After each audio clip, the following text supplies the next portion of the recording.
Day mga kagulong, ayan, medyo marumi na yung loop natin at maglilinis na tayo and then same day sisingsingan na natin yung anak ni Serga. So di ko maulaan kung anong kulay to kasi ang tatay niya is grizzle at ang nanay niya si Serga yung brown natin, no? So medyo na-reject lang to, stock bird na nga lang natin to kasi nangiwi siya mga kagulong, no? Medyo pumalis yung kanyang tuka, manaapakan ng maliit pa. So maglilinis tayo and then sisingsingan natin siya. Medyo marumi na yung gap natin pero okay naman yung poops nila, tuyo lahat. And then meron pa tayo rito isa. Ayan. Medyo maliit pa to, hindi pa to pwedeng singsingan. Ito si Naruto nun, nagkamali ako, pakak pala siya kaya pinatang umboro to. Ito yung nilaro natin ng 100 days old challenge natin, 120 km. So nag second place siya. Fourth place pala siya. So ito yung anak niya, stock bird natin. Maganda yung nililipad niya kaya so sa susunod na derby lalaban natin siya 300 plus na yung kilometer na tayo. So gusto kong iwanan ng anak tong si Boruto. So yan, medyo malaki na yung inakay niya. Siguro may ilang araw pa pwede na rin natin singsingan to. Pero sa ngayon yung anak po na ni Serga yung ating sisingsingan. So parang nag-anak sila ng dark. Parang dark siya parang hindi naman siya checkered pero na-excite na ako kung ano yung kalalabasan niya, parang off color. And dito meron din tayo rito. Bali yan. Bali mga half sibling na to ni Serga. Ang ganda ng kulay, parang off color parehas. So ang nanay niya si Sexy. Finisher natin ng Burani noong 2021 natin derby. So bago yan, maglinis muna tayo ng lap. Let's go!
Tapos na tayo magkayas mga kapatid. Ayan, malinis na.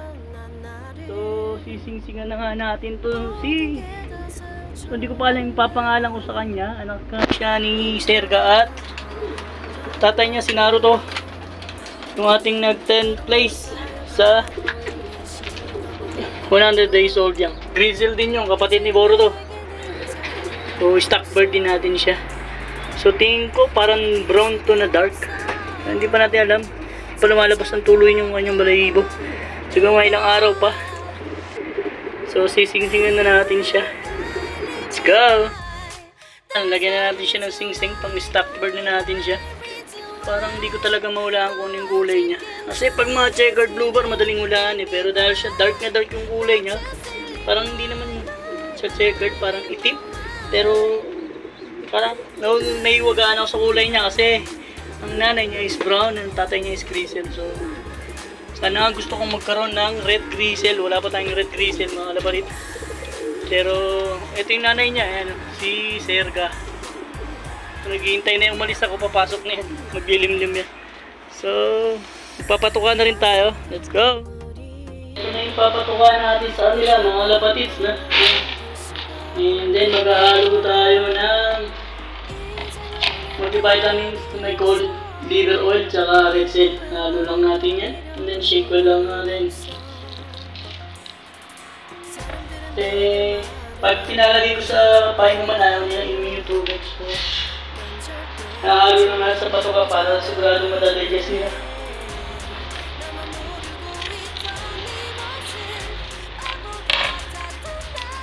Focus lang itong ating red cell. Then maglalagay tayo ng powder. Yan.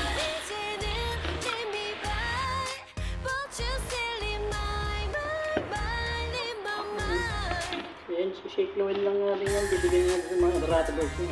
Go! So, ayan na nga yung ating patuka. Ayan, nagbigay na tayo ng patuka sa kanila. So, yung mga barata natin na dyan, magpapasukan pa lang sila, sa labas pa lang sila, ayan. So, dadako na tayo lahat sa mga breeder. Meron pa tayong mga young bird dito, yun. Lalagyan din natin ng sing-sing yun. Nandun sa ilalim, ayan. Pero to, sure balls, si grizzle to. So, pinaampun lang natin to sa kanila eh. Kasi yung itlog nila nabugok. So, update ko na lang kayo. Let's go! So, ito yung isa natin sising-singan mga kagulong. Ito. Bali, nestmate to. Nung nandun sa loob natin na anak ko Serga, pinaampon ko lang to doon sa dalawang blue bar natin para sigurado akong maging healthy yung young bird nila. Pag tag-isa-isa lang ang sinububuan. Pero ito, brown yung nilabas niya. Tingin ko brown to. Parang red bar ng style. Ayan. Hindi naman siya grizzle. Hindi naman siya blue bar. So tingin ko to, brown to. May red bar na ano. So sing-singan na natin siya. Stockbird na natin to. Sana umabot, maging malakas sila bago ako umuwi kasi uuwi tayo. Kailangan may istampa natin to sa loob bago tayo umuwi.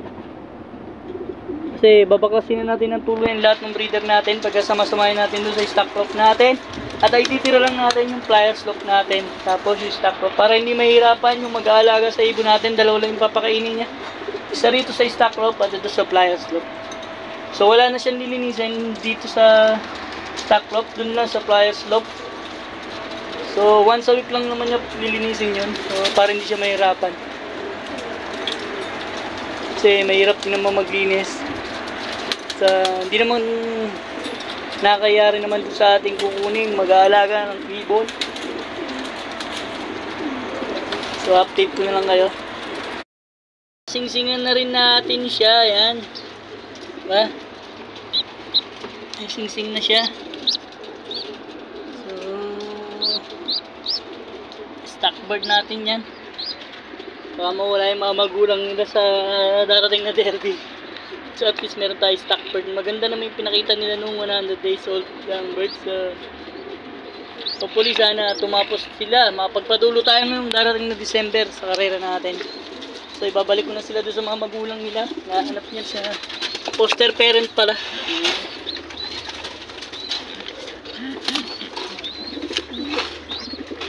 Ibabalik ko natin.